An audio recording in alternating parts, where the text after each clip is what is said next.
Bapak Ibu, seluruh jemaat Tuhan yang terkasih, Shalom. Selamat berjumpa kembali pada malam hari ini lewat ibadah kita. Pada malam hari ini di mana kita akan bersama-sama menaikkan doa-doa kita kepada Tuhan melalui persekutuan doa kita. Karena itu Bapak Ibu, jemaat Tuhan, mari kita siapkan seluruh keberadaan kita, hidup kita, untuk kita sejenak masuk dalam hadirat Tuhan, dalam penyembahan kita. Mari saya silakan kita bersama-sama kita memuji Tuhan. Kita menyanyikan nyanyian kemenangan iman nomor 169, Sandar akan perjanjian Tuhan Yesus.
Kami datang kepadamu malam hari ini mengucap syukur untuk penyertaan Tuhan bagi kami dari waktu ke waktu, tak pernah putus-putusnya. Selalu kami nikmati, rasakan dalam kehidupan kami sampai pada malam hari ini. Terima kasih Tuhan untuk malam hari ini. Tuhan memperkenankan kami untuk kami boleh ada di hadirat-Mu bersekutu menyembah Tuhan melalui persekutuan doa kami malam hari ini. Karena itu ya Bapa, biarlah kiranya Tuhan berkenan hadir di tengah-tengah persekutuan kami. Engkau suci kuduskan kami Tuhan, untuk kami layak menghadap hadirat-Mu, untuk kami layak untuk menikmati kuasa-Mu, menikmati lawatan-Mu melalui persekutuan kami. Terima kasih Bapa di surga, sertai kami Tuhan, pimpin kami, dan biarlah ibadah ini dari awal sampai selesainya jadi di dalam nama Allah Bapa, Putra, dan Roh Kudus. Haleluya. Amin. Malam hari ini bersama-sama kita akan merenungkan kebenaran firman Tuhan. Sebagai tanda kesiapan hati kita, mari saya silakan kita untuk bangkit berdiri. Kita bersama-sama memuji Tuhan dengan menyanyikan pujian dengan sayang.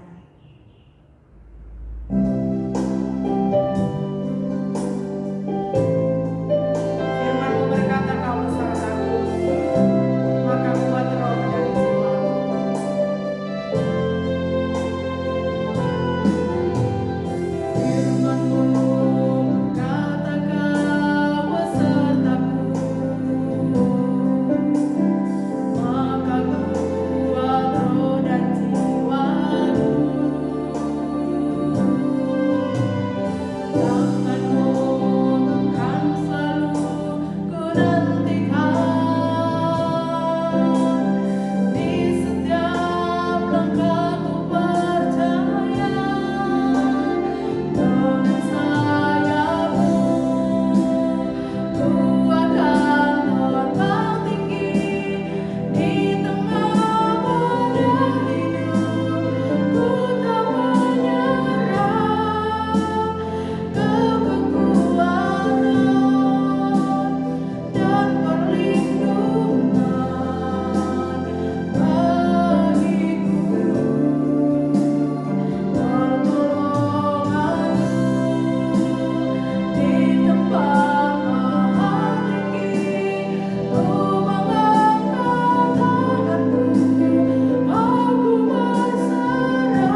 dikasihi Tuhan, marilah kita berdoa. Segala puji dan syukur kami persembahkan kepadamu Tuhan pada malam hari ini. Atas pertolongan Tuhan bagi kami boleh menjalani kehidupan kami sepanjang minggu yang telah lewat ini. Saat ini Tuhan, kami ada di hadirat-Mu dan siap untuk merenungkan bahagian firman Tuhan.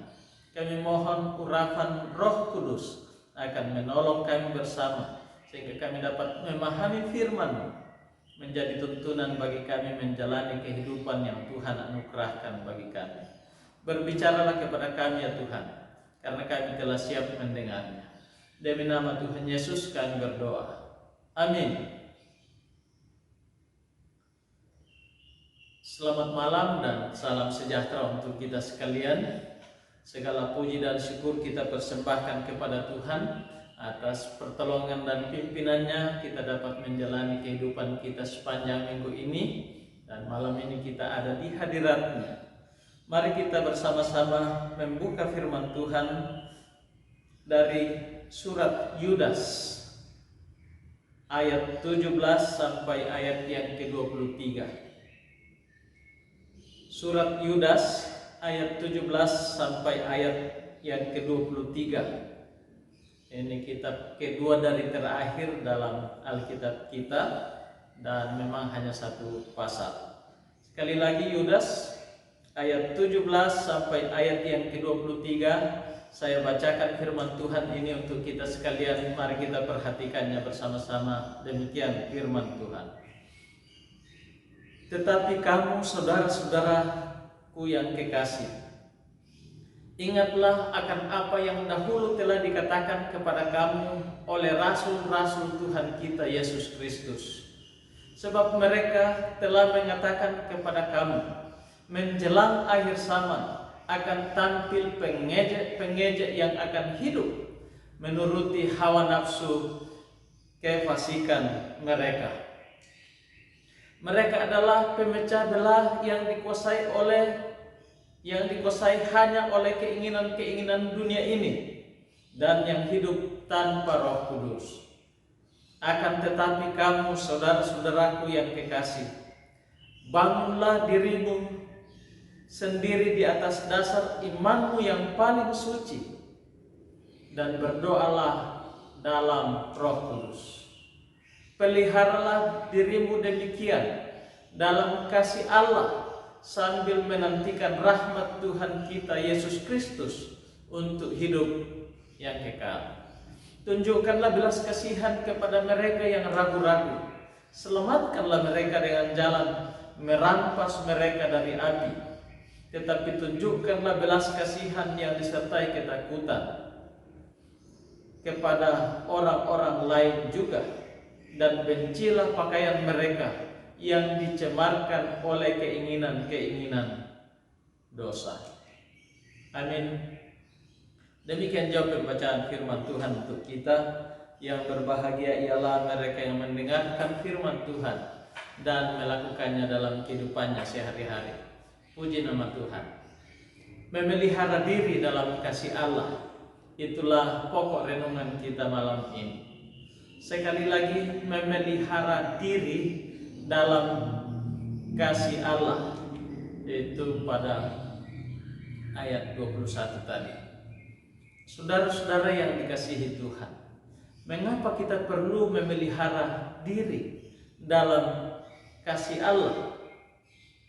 Ayat 17 tadi mengatakan, tetapi kamu saudara-saudaraku yang kekasih, ingatlah akan apa yang dahulu telah dikatakan kepada kamu oleh rasul-rasul Tuhan kita Yesus Kristus. Ayat 18, sebab mereka telah mengatakan kepada kamu, menjelang akhir zaman akan tampil pengejek-pengejek yang akan hidup menuruti hawa nafsu kefasikan mereka.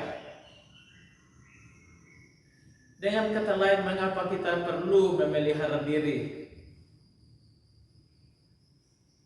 dalam kasih Allah? Ayat-ayat ini jelas mengatakan karena ada tantangan penyesatan yang kita hadapi.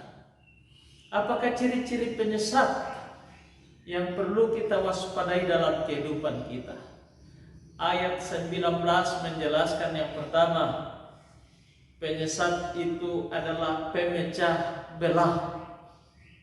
Mereka itu berusaha untuk memecah belah persekutuan dalam jemaat Tuhan. Yang kedua disebutkan di sana dikuasai oleh keinginan duniawi. Arah tujuan hidup mereka adalah untuk kepentingan duniawi dan bukan rohani.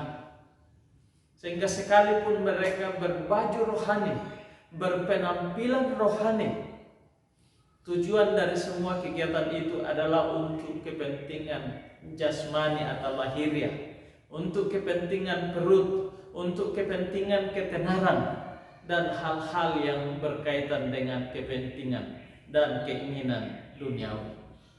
Mereka itu juga adalah orang-orang yang hidup tanpa Roh Kudus. Dengan kata lain, mereka bukan dituntun oleh Roh Kudus, sekalipun layak mereka seperti penuh dengan Roh Kudus, tapi pada dasarnya yang menguasai mereka bukan Roh Kudus. Itu adalah ciri-ciri sepintas tentang siapa penyesat itu.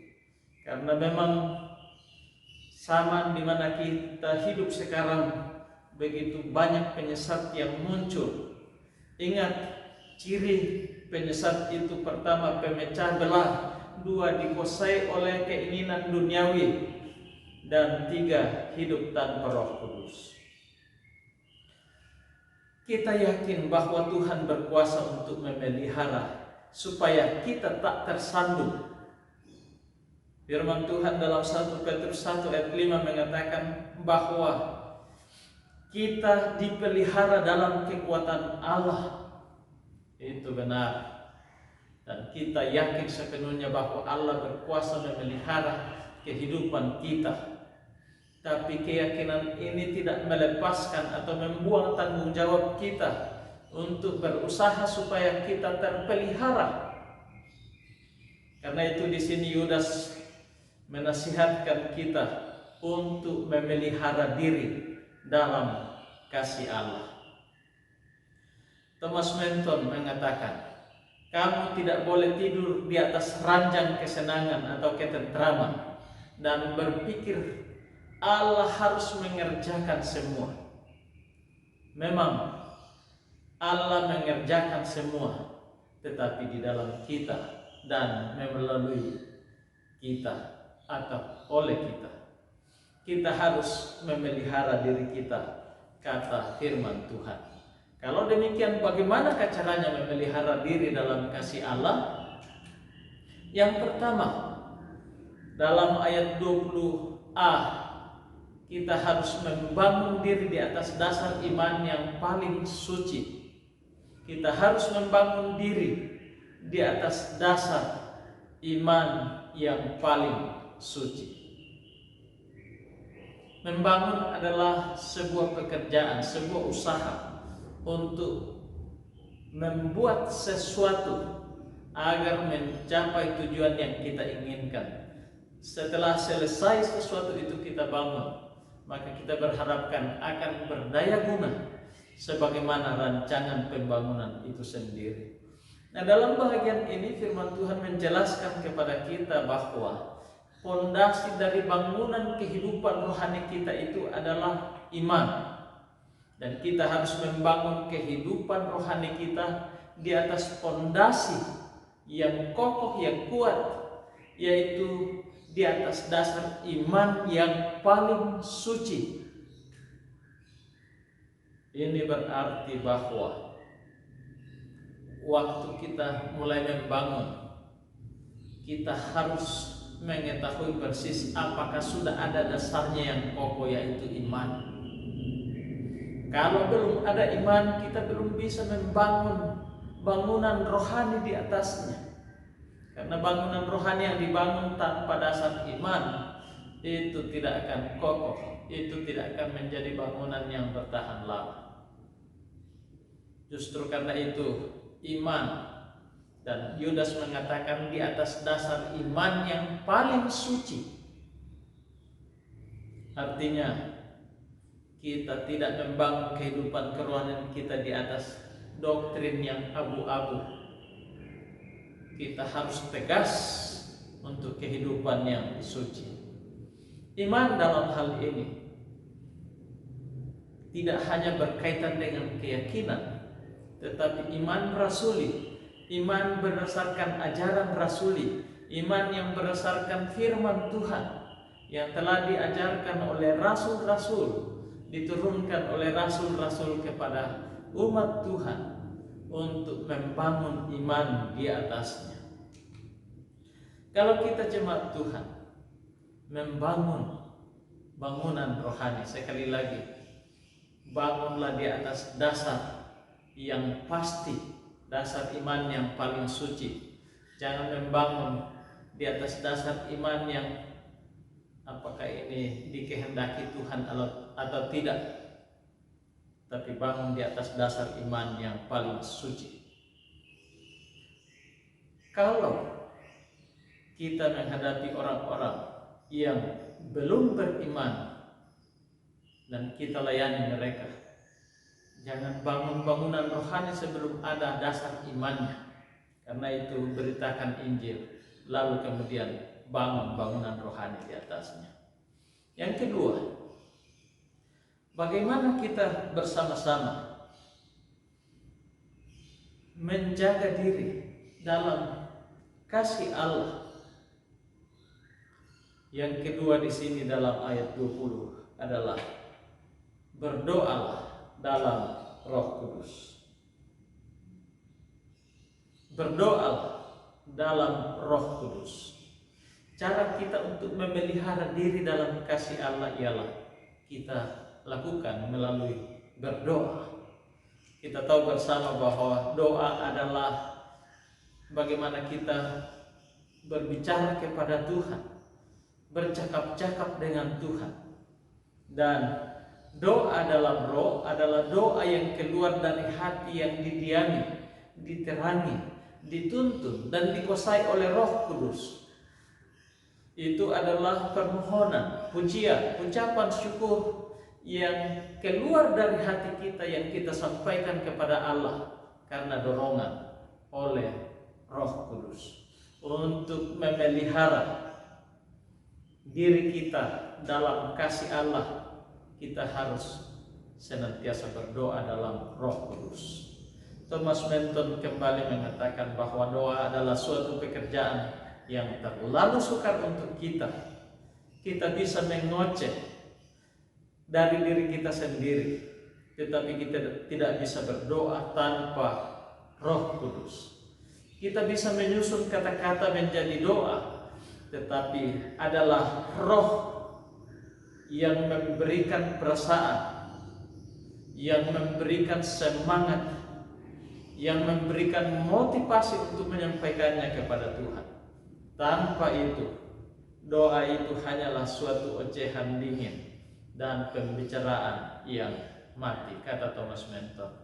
Dengan kata lain, waktu kita berdoa, mari kita berdoa melalui tuntunan Roh Kudus dalam kehidupan kita bersama.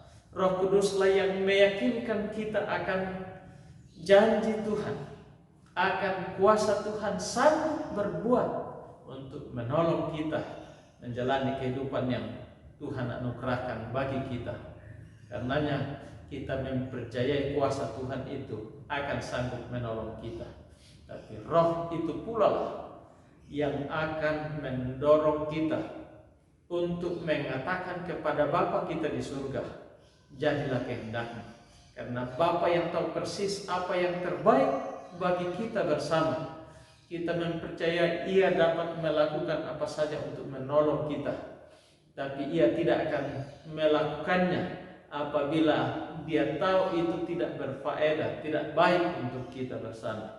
Karena itu seperti yang Tuhan Yesus ajarkan melalui teladan doanya, kita berdoa dengan mengatakan jadilah kehendak-Mu. Roh Kudus itulah yang akan menuntun kita untuk menerima jawaban doa kita dari Tuhan dan melihat sisi baik dari jawaban yang diberikan Tuhan kepada kita, bahwa Tuhan memperlakukan kita dengan menjawab doa kita, memberikan yang terbaik, bahkan lebih dari yang kita doakan. Yang ketiga, bagaimana caranya kita memelihara diri dalam kasih Allah? Yang ketiga adalah menantikan rahmat Tuhan Yesus Kristus. Ayat 21. Peliharalah dirimu demikian dalam kasih Allah, sambil menantikan rahmat Tuhan kita Yesus Kristus untuk hidup yang kekal. Grace, rahmat, belas kasihan. Kita menantikan belas kasihan Tuhan Yesus untuk menolong kita bersama. Teristimewa karena dikatakan di sini, menantikan rahmat Tuhan kita Yesus Kristus untuk hidup yang kekal. Rahmat itu akan sempurnanya kita terima pada saat Tuhan Yesus datang pada kali yang kedua. Sementara kita menjalani kehidupan ini, kita tidak larut mengejar tujuan duniawi kita, lalu lupa bahwa kita harus menantikan kedatangan Tuhan Yesus pada kali yang kedua. Lupa seperti pengajar sesat, mereka terus-menerus mengejar tujuan-tujuan duniawi mereka dan tidak hidup secara rohani di hadapan Tuhan. Kata Yudas, ini bukan Yudas Iskariot, ini Yudas saudara Tuhan Yesus yang menyebut dirinya dalam bagian awal bahwa dia adalah saudara Yakobus, anak Maria tentunya. Peliharalah dirimu demikian dengan menantikan rahmat Tuhan kita Yesus Kristus. Kita harus selalu menantikan rahmat Tuhan yang akan menolong kita bersama. Belas kasihan Tuhan memampukan kita menjalani kehidupan dengan terpelihara sempurna di dalam tangan Tuhan. Ada kaitan antara kasih dan rahmat. Dalam ayat 21b dikatakan sambil menantikan rahmat Tuhan Yesus Kristus untuk hidup yang kekal. Kita diselamatkan bukan berdasarkan perbuatan baik kita lebih berat daripada perbuatan jahat kita, tetapi kita diselamatkan oleh karena rahmat Tuhan, anugerah Tuhan, kasih karunia dari Tuhan. Karena kita tidak mungkin mencapai standar Allah dalam kehidupan kita, sebagaimana Matius 5 ayat 48, hendaklah kamu sempurna sama seperti Bapamu yang di surga adalah sempurna. Tetapi oleh kasih karunia Tuhan, oleh anugerahnya, waktu kita percaya kepada Tuhan Yesus sebagai Tuhan dan Juru Selamat kita, kita diterima sebagai anak-anaknya dalam kehidupan kita berdasarkan anugerah Tuhan, berdasarkan pekerjaan Yesus Kristus untuk keselamatan kita. Dan saat ini kita sedang menantikan rahmat-Nya dinyatakan pada bentuk yang sempurna, yaitu ketika Ia datang pada kali yang kedua. Saudara-saudara yang dikasihi Tuhan, peliharalah dirimu dalam kasih Allah. Kita harus melakukannya. Dan yang terakhir, yang keempat, ayat 22 dan 23, apa yang harus kita lakukan? Selamatkan mereka yang ragu-ragu, kata firman Tuhan. Selamatkan mereka yang ragu-ragu.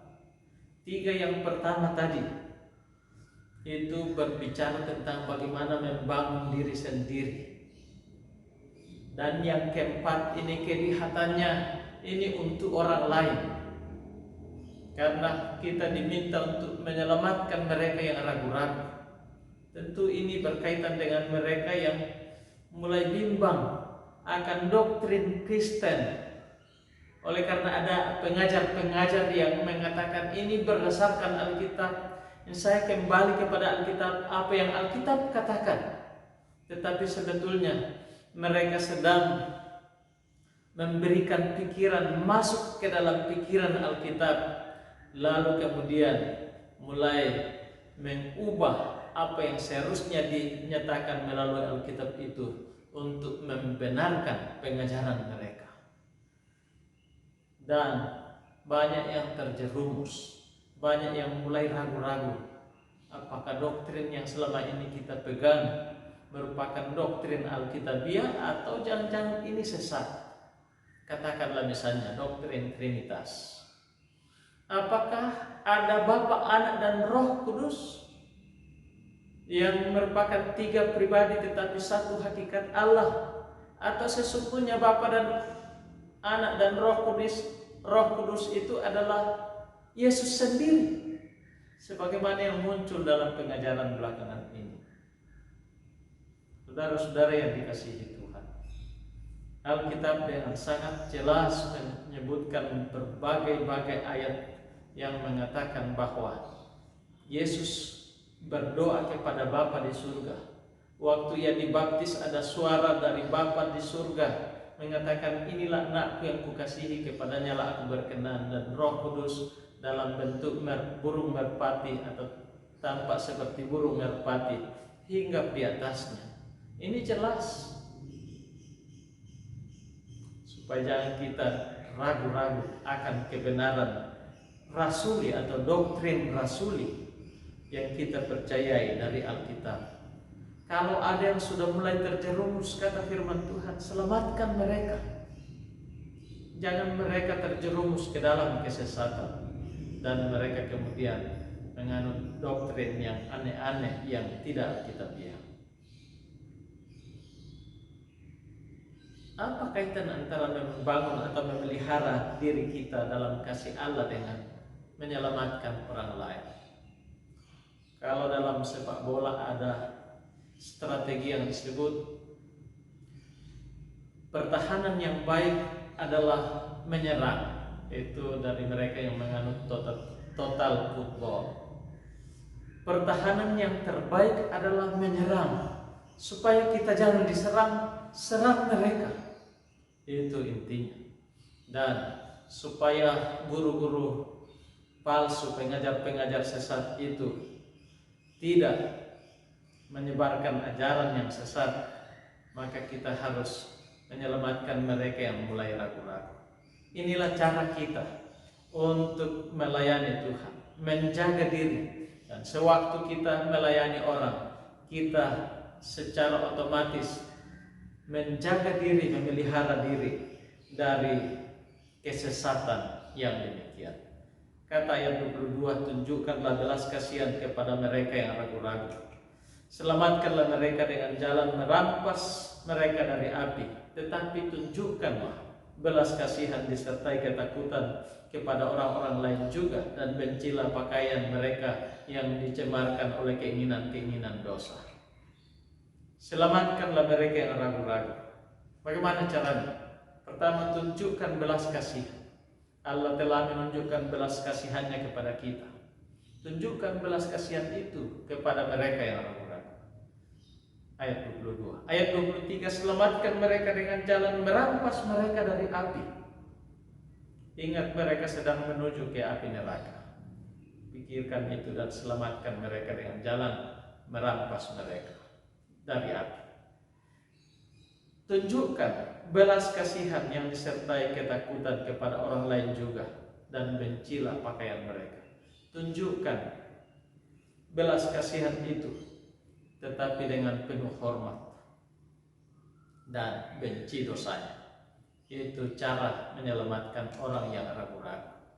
Jadi jemaat yang dikasihi Tuhan, hari ini kita dipanggil untuk terus memelihara diri dalam kasih Allah, karena adanya tantangan penyesatan. Untuk itu kita harus pertama membangun diri di atas dasar iman yang paling suci. Kedua, berdoalah di dalam Roh Kudus. Ketiga, nantikan rahmat Tuhan Yesus Kristus. Dan keempat, selamatkan yang ragu-ragu. Mari kita berdoa.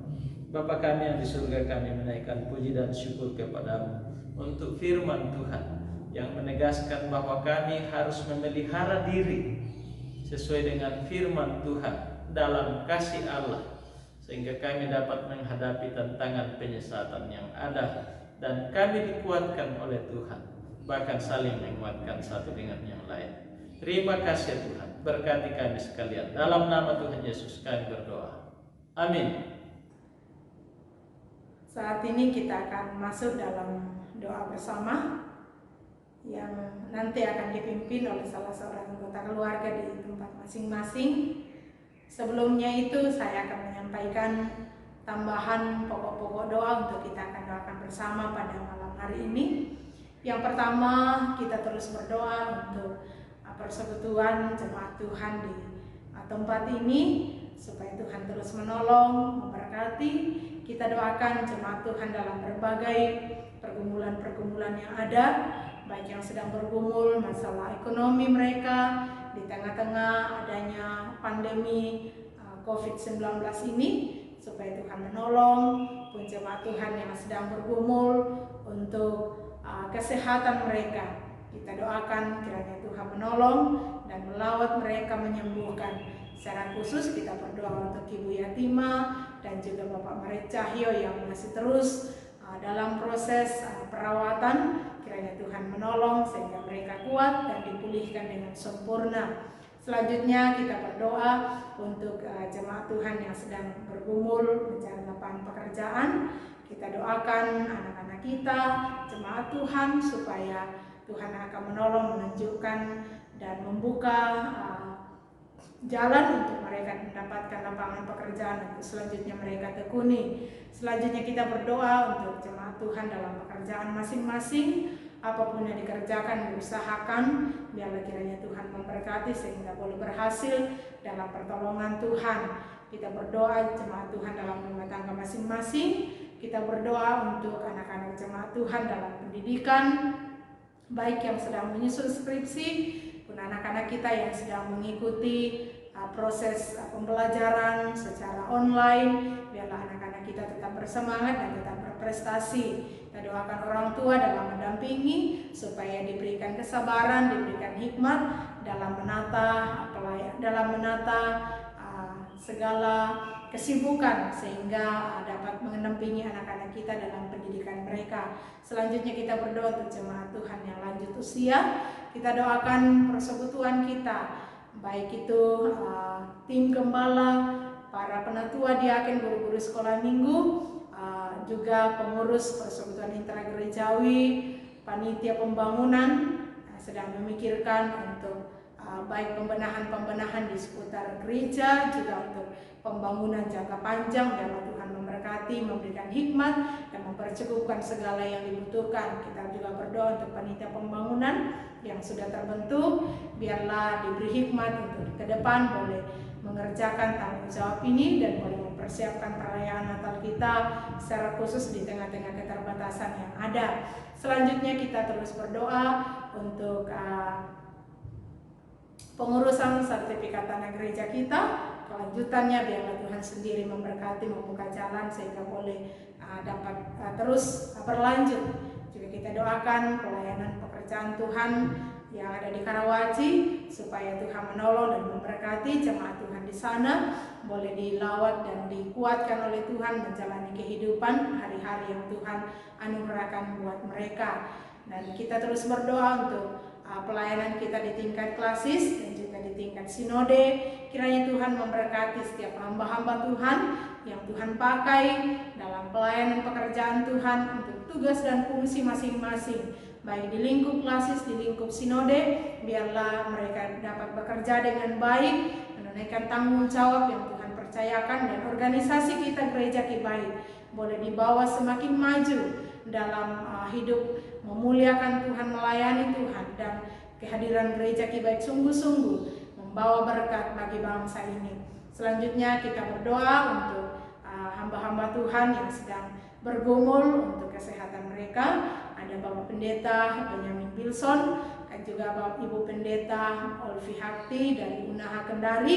Kiranya Tuhan akan menolong, menjamah dan memulihkan kesehatan mereka. Selanjutnya kita berdoa untuk bangsa dan negara kita, khususnya di dalam menghadapi pandemi COVID-19 ini, supaya Tuhan akan terus melawat bangsa kita. Kita doakan pemerintah supaya mereka dapat menjadi alat Tuhan untuk boleh membawa bangsa kita semakin lebih baik dari hari ke hari. Kita berdoa untuk proses pilkada yang akan berlangsung di waktu-waktu yang akan datang. Biarlah kiranya Tuhan memberkati sehingga melahirkan pemimpin-pemimpin yang sungguh takut akan Tuhan, yang akan bekerja dengan penuh rasa tanggung jawab. Dan melalui pemimpin-pemimpin di bangsa ini, biarlah negara kita, bangsa kita dibawa semakin maju untuk kemuliaan nama Tuhan. Demikian tambahan bahan-bahan doa dari tempat ini kami sampaikan. Mari Bapak Ibu silakan di tempat masing-masing untuk membuka ruang kesaksian dan penyampaian bahan-bahan doa bagi setiap anggota keluarga. Dan sebentar kami minta salah seorang anggota keluarga untuk mengambil alih ibadah doa ini untuk kita berdoa bersama-sama di tempat kita masing-masing. Dan seperti biasa, tayangan ini bisa kita hentikan sejenak untuk kita berdoa bersama-sama di tempat kita. Dan nanti setelah selesai, Bapak Ibu boleh melanjutkan kembali tayangan ini untuk kita dapat menyelesaikan persekutuan doa kita. Selamat berdoa bersama-sama malam ini dan selamat untuk kita menikmati hadirat Tuhan. Kita akan mengakhiri persekutuan doa kita pada malam hari ini. Mari Bapak Ibu kita bangkit berdiri, kita bersama-sama memuji Tuhan dengan pujian Lingkupiku dan doa berkat sebentar oleh Bapak Pendeta Paulus Lanya Patandia.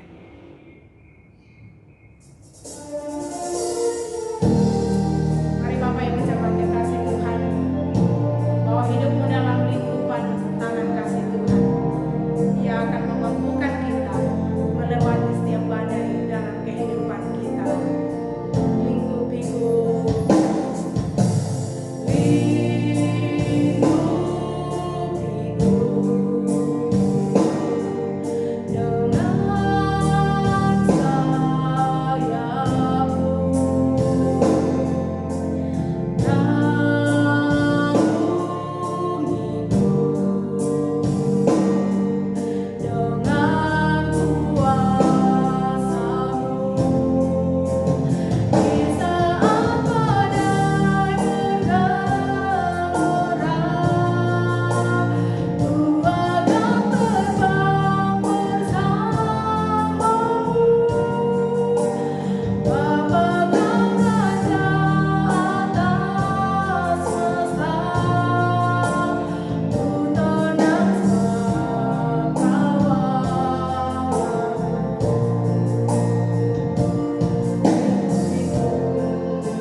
Jemaat yang dikasihi Tuhan, teruslah setia kepada Tuhan. Peliharalah dirimu dalam kasih karunia Allah.